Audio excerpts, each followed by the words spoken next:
boa noite. Para quem eu não vi ontem, feliz ano novo, viu? Feliz 2023. Para você que não estava aqui ontem, não pude dar um abraço em você, mas fica aqui o abraço dado e o desejo de que 2023 seja um ano muito, muito abençoado para você, que a graça do Senhor acompanhe você nos seus passos e em tudo aquilo que vier a acontecer, nas diversas circunstâncias da sua vida, e que você continue sendo um instrumento precioso nas mãos de Deus para abençoar a vida de muita gente, tá bem? Eu quero ler com vocês Marcos, capítulo 16. Marcos 16, verso 7. Evangelho de Marcos, que foi o primeiro evangelho a ser escrito dos 4 evangelhos, é o mais antigo. Versículo 7. Mas vão, digam a seus discípulos e a Pedro, que ele, Jesus, vai adiante de vocês para a Galileia. E ali o verei, vocês vão vê-lo, como ele vos disse. Vão, digam aos seus discípulos e a Pedro que ele vai adiante de vocês para a Galileia. Ali o verão, como ele lhes disse. Olha, nós estamos no primeiro dia do ano, que vem a ser também o primeiro domingo do ano, onde estamos juntos em culto pela primeira vez no ano. Então, aqui temos o primeiro passo para uma série de coisas. E eu estava pensando nesse texto, porque quando a gente pensa em ano novo, quando a gente pensa em novos caminhos, novos horizontes, novos desafios, não é? A gente logo é remetido à principal ideia de renovação de tudo, de transformação de tudo, de retomada de tudo, que é a ideia da ressurreição. A Jussara veio desligar para vai que ele se anima e resolve cantar, né? Então, para evitar o risco, a gente desliga. Mas quando a gente pensa na ressurreição de Cristo, essa talvez seja a maior figura para retomada, para começo de coisas novas. Então, eu acho muito propício isso, muito oportuno pensarmos na ressurreição, no momento em que começamos um novo ano, com tantos projetos, tantos sonhos, tantos desejos, tantos planos, e pensarmos no Cristo ressuscitado, naquele que renova todas as coisas, porque a ressurreição é exatamente essa mensagem da renovação de todas as coisas, do reinício de todas as coisas, da retomada de todas as coisas, do sentido vital de todas as coisas. E há nesse texto algumas particularidades que eu gostaria de destacar com vocês. Antes da gente focalizar alguns detalhes dessa palavra que foi dada aqui, vamos lembrar o contexto em que ela está. É o domingo, madrugada. As mulheres, de acordo com Marcos, nesse relato, são 3 mulheres. Uma delas, inclusive, ele bota aqui o nome de Salomé, que não aparece em nenhum outro relato, e a gente não tem a menor ideia de quem seria essa Salomé. Mas nós temos aqui, no domingo de madrugada, as 3 mulheres indo ungir o corpo de Jesus, e quando chegam lá, esse texto de Marcos diz que havia um mensageiro vestido de branco, sentado dentro do túmulo, e quando elas entram, esse mensageiro diz a elas: aquele que vocês estão procurando não está aqui, ele ressuscitou. E aí então é que entra essa palavra do mensageiro. Vão e digam isso aos discípulos, digam a Pedro, E digam que ele não está aqui, porque vai adiante de vocês para a Galileia. Ali vocês o verão, como ele avisou a vocês que aconteceria. Esse aviso, essa advertência de Jesus está uma folha antes na sua Bíblia, no capítulo 14, no momento em que Jesus está caminhando com os discípulos para o Monte das Oliveiras, depois de ter celebrado a Páscoa com eles. No caminho para o Monte das Oliveiras, Jesus Cristo fala a eles da sua morte, da sua ressurreição, e diz exatamente essas palavras: mas depois que eu ressurgir, eu irei adiante de vocês para a Galileia. Exatamente as mesmas palavras que o mensageiro dará às mulheres dentro do túmulo. Ele foi adiante de vocês para a Galileia. Ele vai se encontrar com vocês na Galileia. Vamos lembrar que eles estão em Jerusalém, Jesus foi morto em Jerusalém, o sepulcro está em Jerusalém, é um sepulcro emprestado por José de Arimateia, e o mensageiro está confirmando a promessa que Jesus havia feito aos seus discípulos. Quando eu ressuscitar, eu irei adiante de vocês para a Galileia, e ali nós nos reencontraremos. Agora sim, agora eu acho que podemos olhar com mais cuidado algumas das expressões desse texto, e como eu disse a vocês, nós estamos nesse início de um novo ano, novo horizonte à frente, novos desafios, novas perspectivas. Eu acredito que essas palavras são muito oportunas para o que a gente precisa agora, em termos de fortalecimento, em termos de renovação da esperança, em termos de renovação da nossa fé, da nossa confiança, em termos de estímulo ao nosso serviço, ao nosso engajamento, ao nosso discipulado. Então vamos prestar atenção aqui em 3 coisas que esse texto está dizendo. A primeira coisa que o mensageiro diz a elas, as 3 mulheres, é isso: vão e digam aos discípulos e a Pedro que ele vai adiante de vocês. Ou seja, quando vocês chegarem lá, ele já estará esperando. Quando vocês chegarem lá, vocês vão encontrá-lo. Ele está indo lá para reagrupar vocês, para juntar vocês, para recongregar vocês. Não vamos esquecer que eles tinham passado por essa experiência traumática da crucificação. O mestre, a quem amavam, a quem estavam seguindo, a quem estavam ouvindo e com quem estavam aprendendo nos 3 anos anteriores, foi preso, foi julgado, foi torturado, foi morto. Não vamos esquecer que eles se escondem, perdem o rumo, ficam desnorteados. O que vai acontecer agora? Como é que acontece isso? Ele tinha dito que instalaria o reino, ele disse que tantas coisas aconteceriam e agora ele morreu. Então eles se escondem. Vamos lembrar que Pedro fica tão desnorteado que chega a negá-lo 3 vezes, nega 3 vezes que o conhecia. Então vamos lembrar que foi uma experiência traumática. E o que esse mensageiro está dizendo, e o que Jesus havia prometido é: eu vou adiante de vocês para encontrá-los, porque ele quer reagrupá-los. Ele quer que eles redescubram o sentido da vida deles. Ele quer renovar no coração deles tudo aquilo que ele tinha ensinado. Era importantíssima essa aparição e outras aparições do ressuscitado para aqueles discípulos, para a igreja, para mostrar que a cruz não tinha sido o ponto final, para mostrar que o túmulo de Jesus não tinha sido o fim da história, para mostrar que o Senhor estava ali vivo, ressuscitado e iria acompanhá-los.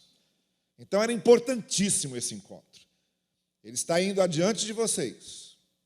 Está indo adiante de vocês, como foi por ocasião da entrada de Jerusalém, Quando ele disse a vocês, vão até uma determinada pessoa, digam a essa pessoa que eu preciso do burrinho dela. E ela já sabe do que se trata. Estava tudo preparado. Ele vai adiante de vocês, como quando na ceia, ele mandou que procurassem um homem para dizer a ele, olha, Jesus vai usar esse recinto. E o homem já sabia do que se tratava. Já estava tudo preparado. O Senhor Jesus ia adiante, abria o caminho, preparava as coisas e, principalmente, mostrava para os discípulos que eles não estavam sozinhos. Estou aqui, estou com vocês, estou indo adiante. Então, essa é a primeira coisa que a gente precisa lembrar diante de um desafio novo como esse que estamos, de um novo ano, de um novo horizonte, de um futuro que a gente não sabe qual vai ser, é nos lembrarmos, nós não sabemos qual será o futuro, mas está conosco aquele que vai adiante, está conosco aquele que vai na frente, está conosco aquele que prepara as coisas, está conosco aquele que nos reagrupa, nos reanima, reanima a nossa fé, reacende nossa esperança, revive a nossa comunhão com Ele. É esse que vai à frente, é esse que nós estamos seguindo. Vão e digam que Ele não está aqui, digam aos discípulos e a Pedro que Ele está indo adiante de vocês. Essa é a primeira coisa. A segunda coisa, que passa despercebido, mas é importantíssimo nesse versículo, é o local. Ele está indo adiante de vocês para a Galileia. Nós não temos aqui só uma informação geográfica. Não há só um sentido geográfico localizante aqui no texto. Não é só um ponto no mapa. Existe um sentido teológico e missiológico aqui. Fazer referência à Galileia possui um sentido afetivo. Vamos lembrar que Jesus nasceu em Belém, mas era de Nazaré.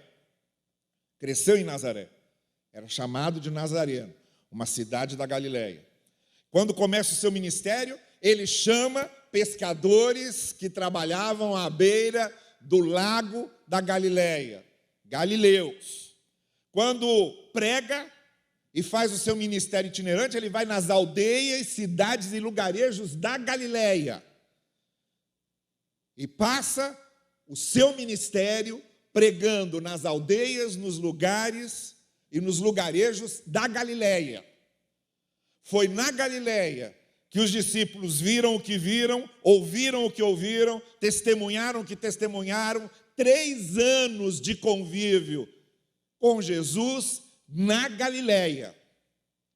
Então, quando o mensageiro diz a elas, digam aos discípulos que ele vai adiante de vocês, encontrar-se na Galileia com vocês, é claro que tem aqui um sentido afetivo muito forte. Você quer ver, por exemplo, se você ouvir num culto qualquer o hino que uma igreja cantava no dia em que você foi batizado, isso tem sentido afetivo para você. Você logo vai lembrar, esse hino a igreja cantou quando eu fui batizado. Ou se você passa na porta da igreja que você se converteu. Há 2 domingos atrás eu estava sentado naquele banco lá atrás, conversando, aí alguém bateu no meu ombro, preciso falar com o senhor. Disse, olha, eu quero me apresentar porque eu me converti nessa igreja há 30 anos atrás. E é a primeira vez que eu estou vindo aqui depois da minha conversão. Eu queria me apresentar ao senhor e dizer que eu queria participar do culto aqui com vocês. É uma alegria muito grande estar aqui com vocês. 30 anos depois, e ele sente uma emoção muito grande no lugar em que ele se encontrou com o Evangelho, não é? Tem uma lenda antiga, tradicional cristã, que diz que Zaqueu ficou regando aquela figueira, botou cerca na figueira e cuidava da figueira. E quando perguntaram para Zaqueu, por que você trata tão bem essa figueira? Ele respondeu, porque foi nela que eu encontrei Jesus.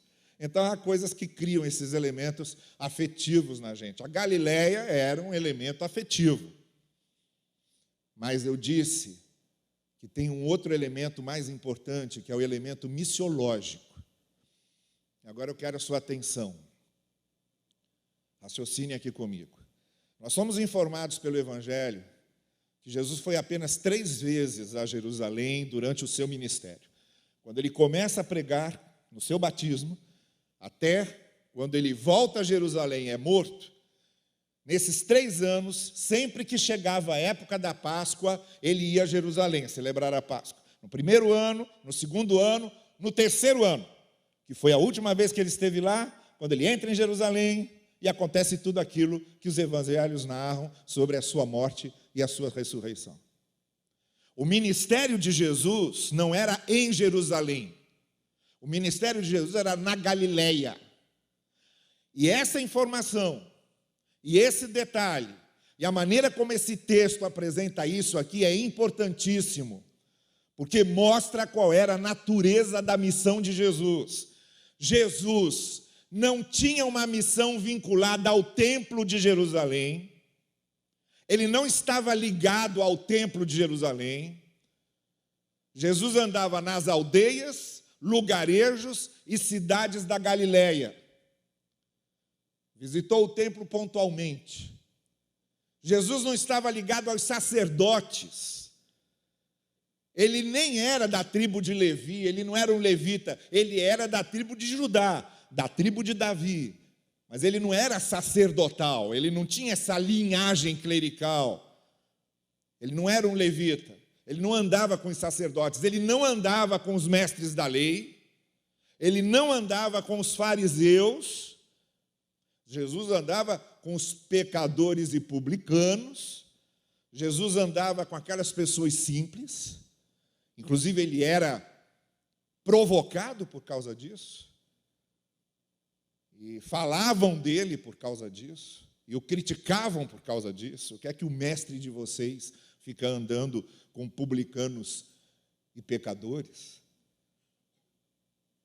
Então, quando o mensageiro diz, olha, ele vai encontrar com vocês na Galileia, não é só uma questão de afeto. É uma questão de princípio da sua missão. A missão, como Jesus Cristo disse, eu não vim para os sãos, eu vim para os doentes. A missão de Jesus não era junto aos sacerdotes, fariseus, doutores da lei, gente que achava que estava tão bem com Deus que era quase que sócio de Deus. A missão de Jesus era junto àqueles que mais precisavam da graça dele, que mais precisavam da sua misericórdia. Jerusalém não era o campo missionário de Jesus. O campo missionário de Jesus era Galileia. Os sacerdotes e os fariseus e os líderes religiosos não eram o campo missionário de Jesus. O campo missionário de Jesus eram os deserdados, eram os que não conheciam a palavra, eram os que desconheciam a lei, eram os carentes, eram os sofredores, eram os que carregavam fardos religiosos nos ombros. O campo de Jesus era a Galileia, por isso ele ia se reencontrar com os discípulos na Galileia. Eles sabiam bem o que a Galileia significava para a visão de missão de Jesus. A terceira coisa que o texto diz é isso, olha, então, ele vai adiante de vocês, vocês vão se encontrar com ele na Galileia, e ali vocês o verão, como ele prometeu. Ele tinha dito isso, como eu disse a vocês, no capítulo 14. Ali vocês o verão. E aqui nós temos o sentido mais embrionário, mais umbilical, mais fundamental, mais básico da nossa experiência de fé. Nós não somos chamados para seguir uma instituição, um grupo, uma ideia, uma filosofia. Nós somos chamados para seguir uma pessoa. e para termos comunhão com essa pessoa. O convite de Jesus sempre era: segue-me. Ele estava no centro. O convite de Jesus era para segui-lo e ter relacionamento com Ele, conviver com Ele. Ele como referência principal, modelo principal, motivo principal, razão principal da nossa fé. Ali vocês vão vê-lo.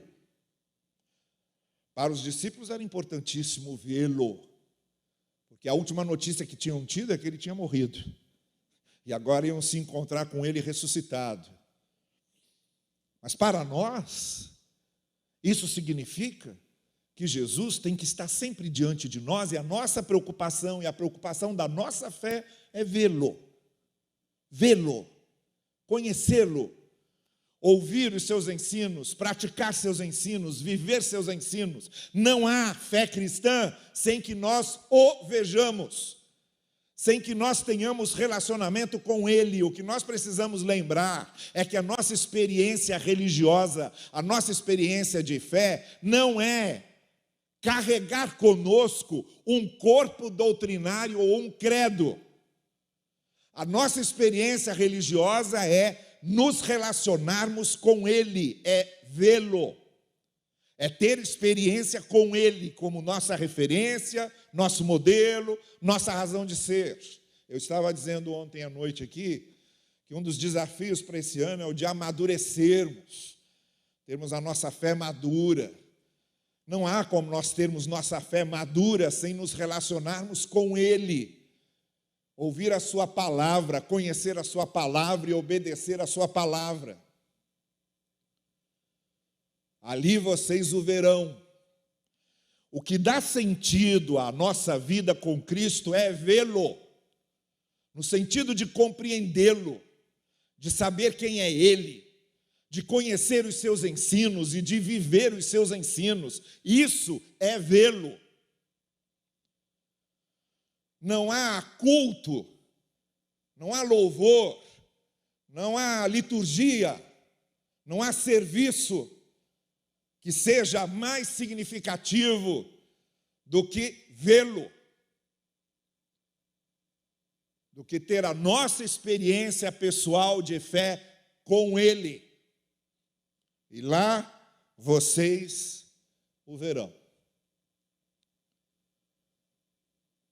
Nesse início de ano, nesse momento em que estamos começando um novo ano, com novos horizontes, novos caminhos, novos desafios e principalmente um futuro desconhecido,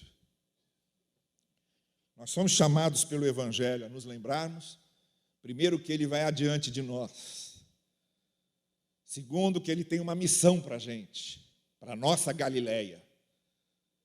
Terceiro, que nós precisamos nos relacionar com Ele, nós precisamos vê-lo. E aí eu queria fazer algumas aplicações práticas, pegando essas três coisas que esse texto nos diz. Eu queria fazer algumas aplicações aqui muito práticas para a nossa vida. Primeiro, que tem a ver com a nossa igreja e com o ano eclesiástico da nossa igreja e com o nosso tema para esse ano. O nosso tema para esse ano de 2023 é o mesmo tema que usamos para uma campanha para voluntariado no serviço de Deus, e agora vamos usar para a campanha toda, como fizemos na ação social, e vamos ampliar esse tema, que é a ideia do venha junto. A comunhão da fé em ação. Esse texto, essa experiência com Jesus ressuscitado, essa palavra, Ele se encontrará com vocês na Galileia, lá vocês vão vê-lo, Ele vai adiante de vocês, é um convite para nos reagruparmos em torno dele. Ele foi à Galileia para reagrupar os seus seguidores, é um convite para nós os servirmos. Venha junto, Vamos juntos servir a Cristo, vamos juntos crescer nele, vamos juntos conhecê-lo melhor, vamos juntos louvá-lo, vamos juntos aprender sobre ele, vamos juntos ser discípulos dele, vamos juntos trabalhar com ele, vamos juntos cooperar com ele, vamos juntos servir o reino e o evangelho. Venha junto. Esse ano que passou, nós batemos muito nessa tecla, a igreja como corpo vivo de Cristo. Nesse de 2023 é quase que uma continuidade disso.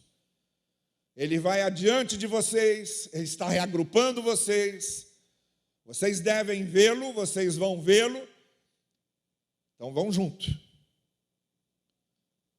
Jesus nos chamando para irmos juntos com ele.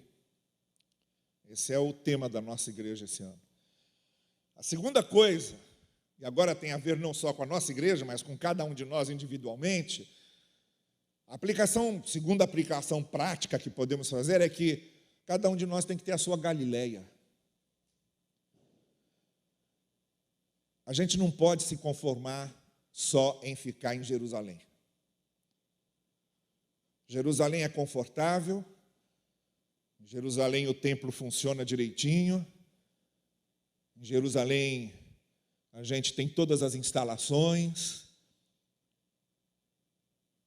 mas a nossa missão é na Galileia, na nossa Galileia. Como igreja, nós precisamos sempre estar atentos a qual é a nossa Galileia aqui, e não nos confortarmos a ficar só em Jerusalém, no templo, mas irmos às pessoas da Galileia que estão sofrendo e carecem do evangelho. Mas além de descobrirmos qual é a nossa Galileia como igreja, devemos descobrir qual é a nossa Galileia pessoal, porque a nossa vida não é só aqui em comunidade. Nós temos uma vida privada, profissional, um trabalho, uma moradia, uma vizinhança, pessoas que convivem conosco e que são a nossa Galileia. Então, esse texto que diz que Jesus vai encontrar-se com vocês na Galileia, esse sentido missiológico desse encontro, tem a ver com a nossa missão na nossa Galileia. Qual é a sua Galileia? Onde pessoas estão sofrendo perto de você? Onde, perto de você, com aqueles que você convive e com quem você lida diariamente, quem são essas pessoas que estão precisando do conforto de Deus, da palavra de Deus, da sua presença como luz do evangelho na vida delas? Qual é a sua Galileia? Não é só, como eu disse, não é só uma questão da Galileia nossa como um todo. A gente faz uma viagem missionária, então a igreja vai e fazemos lá na Galileia nossa viagem missionária, mas onde eu moro, onde eu trabalho, eu tenho lá a minha Galileia. E esse tem que ser o meu projeto pessoal de ser testemunha do evangelho, instrumento da graça de Deus ali naquela Galileia. Onde estão as pessoas que estão precisando de mim? E da luz que eu trago em mim. A terceira aplicação prática que eu queria fazer tem a ver com comunhão. E aí voltamos à ideia da nossa vida em comunidade, da nossa experiência de fé como comunidade de fé. Percebam que nesse texto tudo está no plural. Todos os verbos estão no plural. Todos. Vão, digam, ele vai adiante de vocês, lá vocês o verão, assim como ele disse a vocês. Tudo no plural. Tudo no conjunto. Tudo no coletivo. É importante, sim, a nossa fé pessoal, a nossa devoção pessoal, mas a comunidade de fé, a comunhão dos santos, também tem a sua grande importância para a nossa maturidade, para o nosso desenvolvimento de fé, esse convívio, esse serviço em comum. Por isso, mais uma vez, esse tema do venha junto. E por isso, mais uma vez, nós nos lembrarmos que nós somos igreja. Gente junto, gente orando junto, gente cultuando junto, gente servindo junto, gente trabalhando junto, gente orando junto uns pelos outros, gente sofrendo junto, gente se alegrando junto. Isso é a comunhão dos santos. Isso é a comunhão dos discípulos. Tudo no plural, tudo no coletivo. Não podemos dispensar essa dimensão da nossa fé, que é a dimensão coletiva e comunitária. E em último lugar, a última aplicação que eu queria fazer é deixar esse apelo que os discípulos deixam aqui para as mulheres: lá vocês o verão.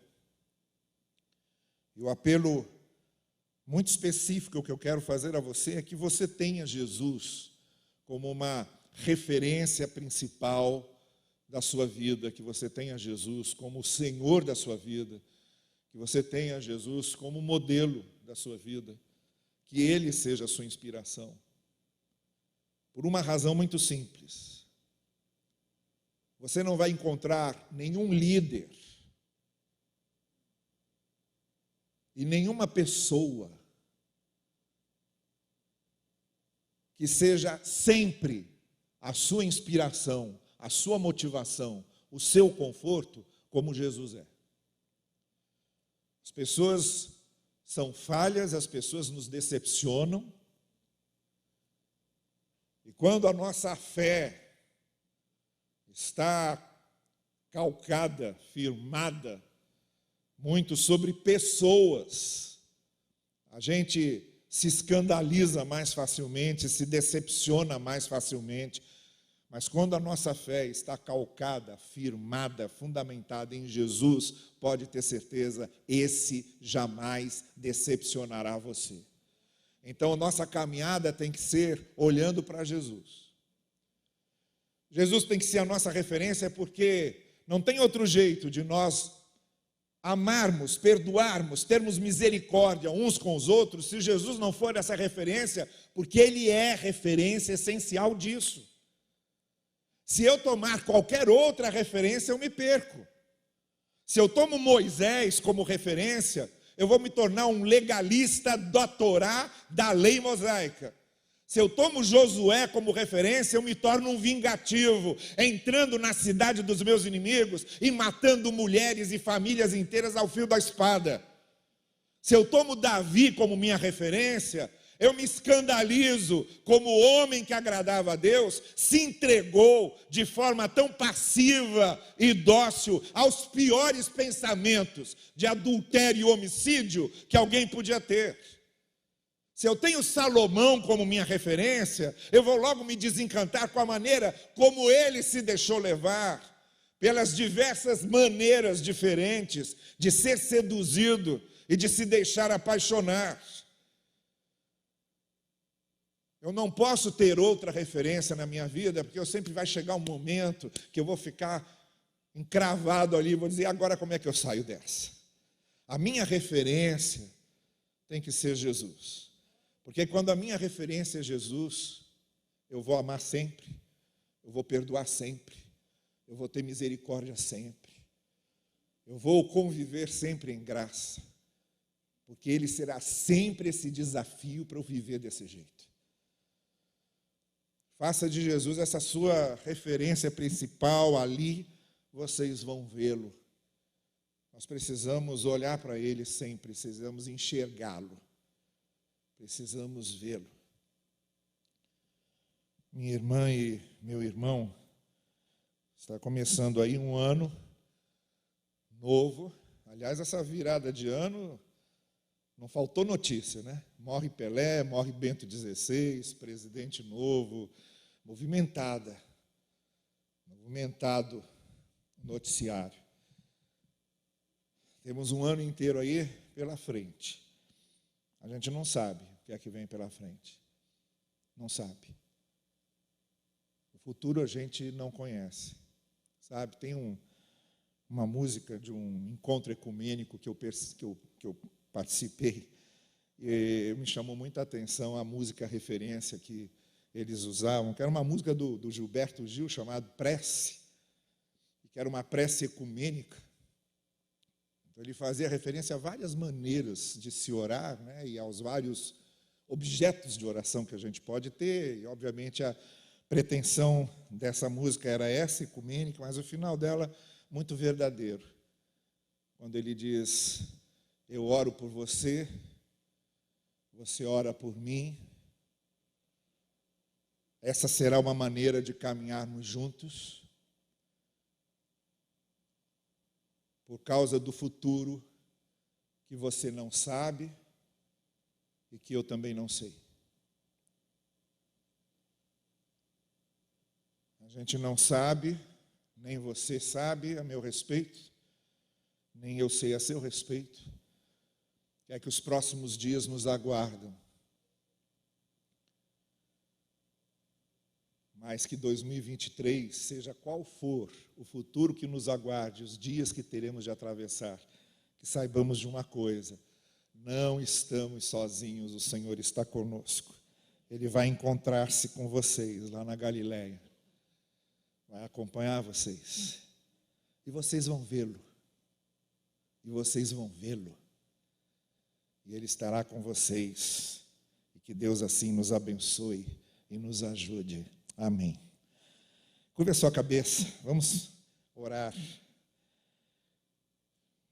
Eu vou deixar você falar com Deus aí um tempo, tá bem? Fale com o Senhor, você sabe o que você precisa dizer a Ele, diante de tudo isso que você ouviu, e diante desse novo ano que está começando, o que seu coração quer dizer ao Senhor agora, o que você quer se comprometer com Ele, o que você quer pedir a Ele, o que você quer oferecer a Ele. Converse o que seu coração agora estiver precisando conversar com o Senhor, fale com Ele. Diante dessa grande realidade, de que Ele vai adiante de nós, de que Ele nos chama para a nossa Galileia, tem uma missão para nós na nossa Galileia, de que nós podemos vê-lo, temos a nossa experiência de fé com Ele.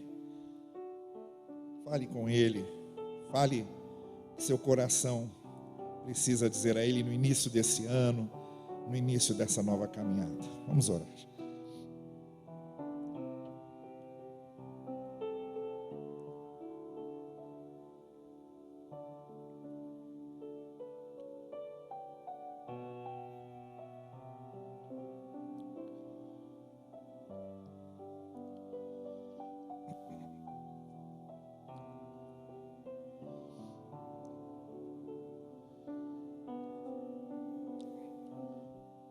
Além daquilo que você está dizendo ao Senhor, eu quero orar por você. Se você nessa noite